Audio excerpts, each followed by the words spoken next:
માં છે. આ જોવા જઈએ તો આજથી જ લગભગ ઉત્તર ગુજરાતના ભાગો, મધ્ય ગુજરાતના ભાગો અને સૌરાષ્ટ્રના કેટલાક ભાગમાં બપોર પછી ગાજવીજ સાથે વરસાદ થવાની શક્યતા રહેશે.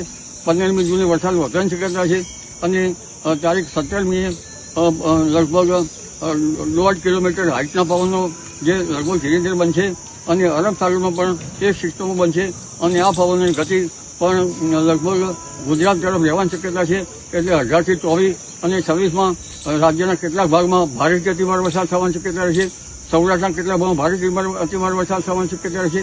દક્ષિણ ગુજરાતના ભાગમાં નવસારી, સુરત, ભરૂચ, જંબુસર ભાગમાં ભારે વરસાદ થવાની શક્યતા રહેશે. કોઈના ભાગમાં અતિભારે વરસાદ થવાની શક્યતા રહેશે. અને અન્ય બાબતો જોઈએ તો લગભગ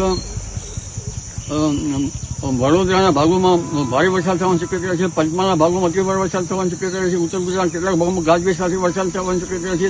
એટલે આજથી ચોમાસું આગળ વધશે અને તારીખ 18મીથી આ ગતિવિધિ વધશે. જી.